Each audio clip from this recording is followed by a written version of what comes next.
Today,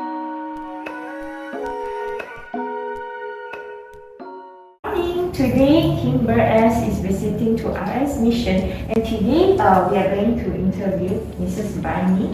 And then I'm Huya. I'm Celine. Yeah, this is Mrs. Barney. So let's start. Yeah, so let's begin our interview sessions. Mrs. Barney, our first question for you would be, how did you discover RC Web Missions? First, my friend actually messaged me about deaf missions. I went there, and there was an interview. I even met a deaf friend of mine who's an artist. His name is Peter. He also went there for the interview. So after the interview, I got a job there, selling merchandise, especially our t-shirts in the kiosk on the ground floor. And the office, just quite a small area. I did a few light bakes, light food as well for the students from the sign language class. Okay, understood your idea. Okay, and can we know what made you want to join this big family? Before joining, my parents actually taught me and showed me that it's important to have your own livelihood. Make your own money, it's a personal thing, so you learn to get a job, and control your own life.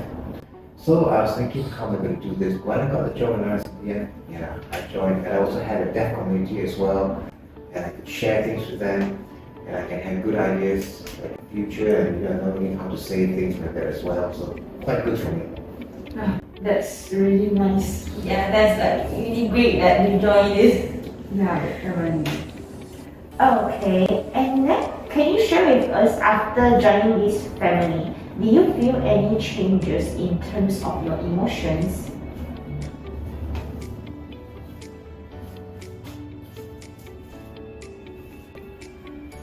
Oh yes, for me, interacting with the deaf community here makes me very happy. And I also have new ideas about new cooking items to do, all kinds of things as well, including bakes as well, and even like cookies. So many type of things I can do and manage, and it makes me very happy. And in future, I think this will improve my ideas and perspective as well. No, that's really awesome. Yeah. Okay. So may I know, do you come over any situation that others do down on you, and how do you overcome it?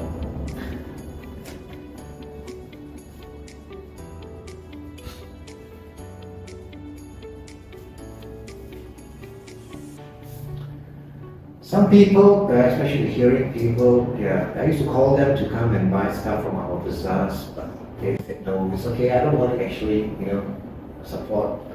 So they kind of look down on me that way, in a negative way. They don't really support. But there are hearing people, and they see the deaf selling, they really want to support.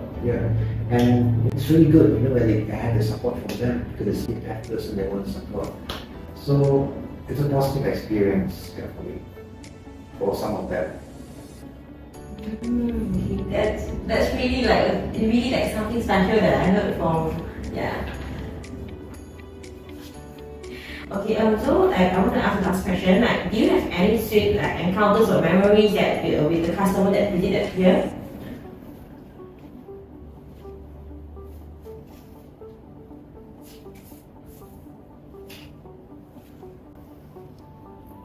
Before this, when the cafe was newly open, before that, I was a bit nervous actually, and I was afraid of communicating.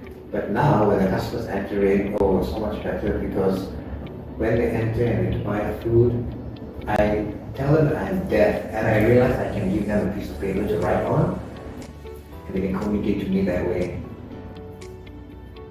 And at that time, we had no menu yet, but as time went on, we had a menu with pictures, and it was so much easier. We could actually look at the menu when they come to order stuff, and we can show them and communicate that way, or even do takeaways as well.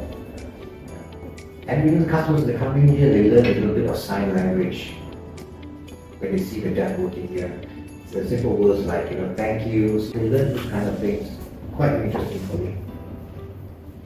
I think this cafe created it's a very great thing to happen in this world.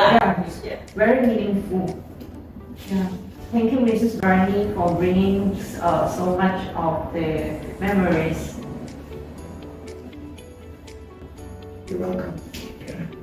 Thank you so much.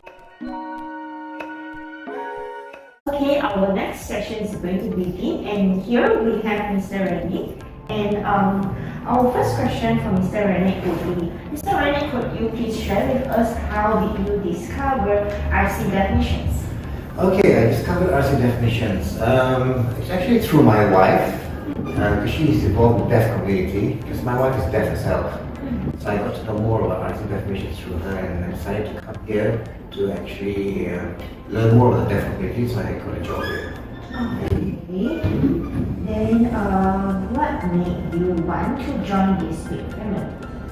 First of all, it's very interesting to learn about the deaf community. I said my wife is part of the deaf community, so I wanted to have a different kind of experience to learn what it's like to be involved in deaf culture, and it's an eye-opener for me. So I decided, yeah, I want to join this family because it's really something new and better for me as well.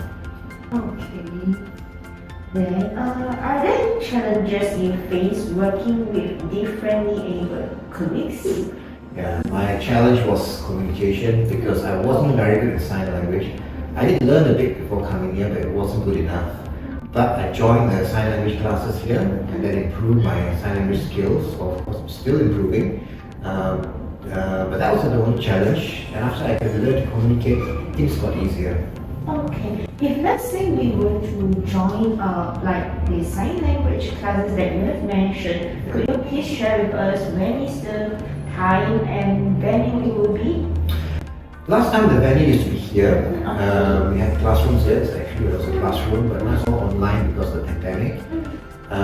Usually the timings are on weekdays and weekends. They're 2 times a week, weekdays and on Saturday. Weekdays usually it's in the evenings, and Saturday is morning and an afternoon session as well. That's all online now, and usually our teachers, the deaf teachers, they will become of the schedule. And for 3 levels, level 1, 2 and 3. First level 1 is the basic one, you learn the basic vocabulary about 300 words, and it improves in level 2, level 3. But you don't have to, it's not compulsory to join the different levels. You can continue if you want to keep on improving. Okay.